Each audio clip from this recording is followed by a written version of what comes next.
Hello and welcome to a video tutorial on how to create a good assignment in Google Classroom. My name is Tyler Osborne. So today I'm going to show you one of the assignments that I currently have posted in my Google Classroom with my students, and then we're going to go create one in our test one for 21 cent. So this is a real assignment that I have assigned to my students, and as you can see, I have a couple things here that are a little bit different than might be obvious. So right now, at the front, I have a naming convention. So this is a reading assignments for sequencing as a comprehension strategy. And so the assignment name that I've given it is hashtag SEQ4. The hashtag is really important. The reason that I put a hashtag in is because it's very easy for me to search for it in Google Drive when I'm looking for student assignments or any other rubrics or anything that I have associated with this assignment. Without the hashtag, when I'm searching, any word in any document that has the letters SEQ in it will come up when I'm searching. And I don't need thousands of things. I'm just looking for this assignment and anything related to this assignment. That's why the hashtag's important. Now, when I'm giving students assignments, I make sure that I fully detail what it is that I want them to do, but I also put in what they're going to be marked on. So this might be I can statements. Maybe I want to give them directly outcomes, but I teach grade 4, so I just tell them what I'm going to give them feedback on. So you can see right here for this particular reading assignment, I'm going to be looking at their procedure and whether there's evidence of research.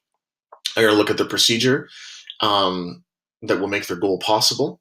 And I'm going to be looking at sentence structure and spelling, and then the organization of the procedure, whether or not it makes logical sense to follow it.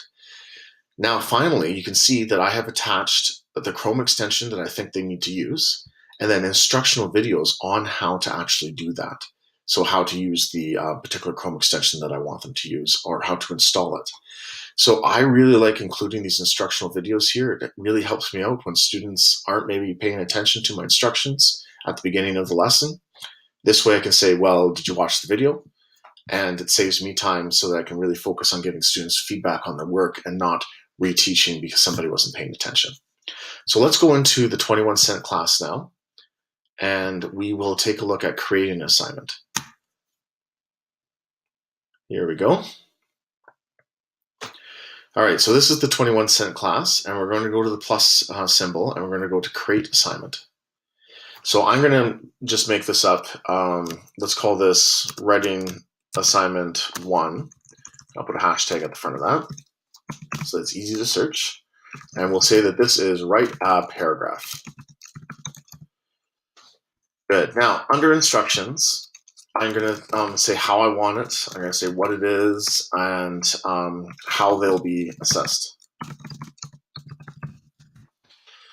And then at the bottom here, what I'm going to want to do is attach things that are necessary for them to complete this work. So let's say I had a graphic organizer that I wanted them to use. I might attach it with the buttons down here, or there's a YouTube tutorial that I want them to watch. I'm going to use one of these buttons down here. Let's talk about what each button does.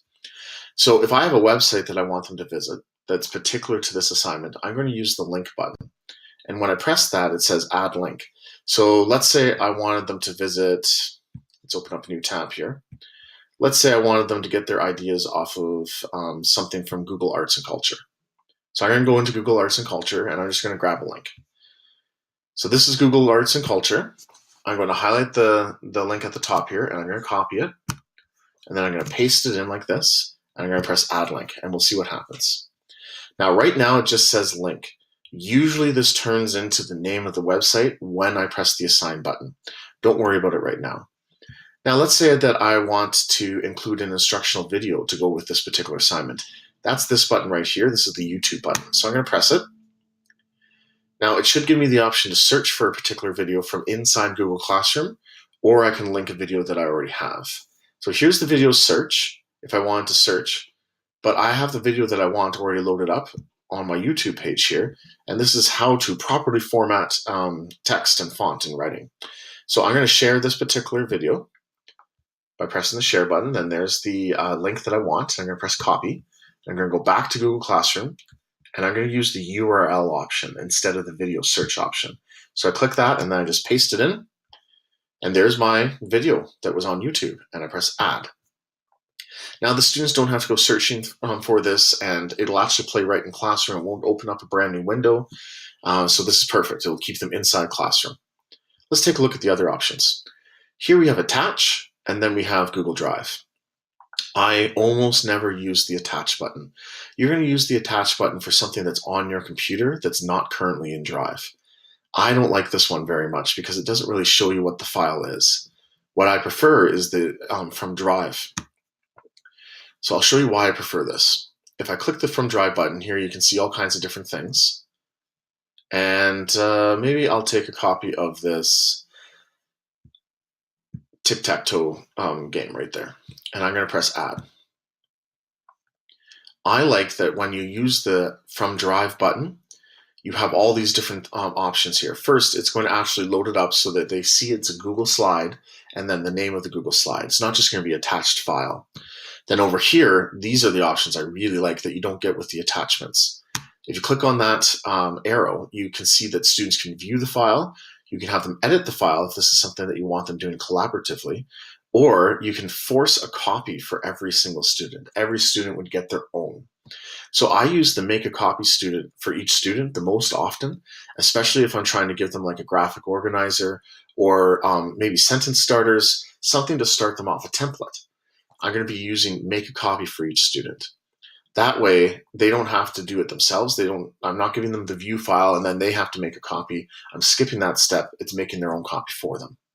So I typically do that one. Now let's talk about a couple other options here. In the previous video, I showed you how to add a topic. So let's try adding this as a topic. Now, I only have math right now, and this is going to be writing, so I'm going to add the topic of writing.